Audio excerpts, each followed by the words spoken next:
تم بیٹیوں کو قرآن پڑھا دو، تمہارے مرنے کے بعد اگر یہ 70 سال کی بھی ہو جائے گی، جب قرآن پڑھے گی تو قرآن کے پاروں میں اسے باپ کا چہرہ نظر آئے گا۔ جب یہ قرآن کی تلاوت کرے گی اسے یاد آئے گی میرے باپ نے مزدوری کی تھی مگر میری تعلیم کا انتظام کیا تھا، خود واقع کیے تھے، میرے مدرسے کی فیس بھر کے قرآن پڑھایا تھا۔ ایک رکو پڑھے یا ایک آیت پڑھے، ہاتھ اٹھیں گے اس کے، اپنے لیے بعد میں مانگے گی، باپ کے لیے پہلے مانگے گی، کہے گی مالک آج میرا باپ زمین کے نیچے ہے، مجھے یہ قرآن پڑھا کے گیا ہے، اے میرے پروردگار اس تلاوت کے بدلے میں میرے باپ کے گناہوں کو معاف فرما کر اسے جنت کا ٹکٹ عطا فرما۔ اس لیے بیٹیوں کو پڑھائیے، پڑھائیں گے انشاءاللہ بیٹیوں کو، سارے بولے ہیں۔ اور یاد رکھیے گا باپ معزول ہو جائے، بوڑھا ہو جائے یا انتقال کر جائے، اس کے بعد جو بہنوں کی کفالت کرتا ہے اللہ اسے بھی بیٹیوں کی خدمت کا اجر عطا فرمایا کرتا ہے۔ صرف بیٹیوں کی خدمت نہیں، بہنوں کی خدمت بھی اجر دیتی ہے، وہی رتبے دیتی ہے۔ بہنیں بڑی نیک ہوتی ہیں، ولی بنا دیتی ہیں، بہنوں کی دعائیں انسان کو ولی بنا دیتی ہیں، ان سے دعائیں لینے کے عادی بنو، بیٹیوں سے دعائیں لیا کرو، ان سے دعائیں لیا کرو۔ بیٹیوں کو کنیز فاطمہ زہرا بتاؤ، انہیں دین سکھاؤ، انہیں بتاؤ کہ تم تمام زمانے کے تماشے کے لیے نہیں آئے، تم تو جنت کی ملکہ بن کے دنیا میں بھیجی گئی ہو۔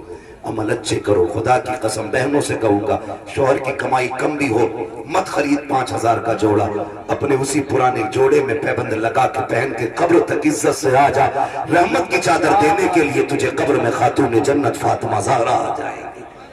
لیکن شرط ہے شوہر کی عزت بچا کے جائیے گا، شوہر کے ساتھ انصاف کر کے جائیے، اس کو ستا کے نہ جانا، پریشان نہ کرنا۔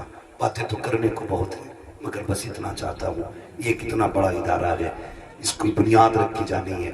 یاد رکھیے گا اگر لوگ یہ چاہتے ہوں کہ اللہ مرنے کے بعد بھی ہمیں ثواب عطا فرمائے تو آپ سب کی، ہم سب کی ذمہ داری بنتی ہے کہ اس مدرسے کے لیے تعاون کریں۔ ہے کوئی ایسا سب سے پہلے اٹھے نوجوان جو سب سے پہلے مدرسے کے لیے سب سے بڑی بولی لگائے؟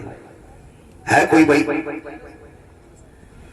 ماشاءاللہ 1100 روپے ہمارے حاجی نصیر الدین صاحب، اللہ مرحوم والد صاحب کی جانب سے۔ یاد رکھیے گا ماں باپ کی ساری سمپتی ہم، اے جیو سلامت رہو، ماں باپ کی ساری سمپتی ہم استعمال کرتے ہیں اور ان کے نام پہ دینے کی باری آتی ہے نا، 1 منٹ کھڑے رہیے بھائی، بس تھوڑی سے کھڑے رہیے گا، دینے کی باری آتی ہے تو بندہ پھر بغلے جھانکتا ہے۔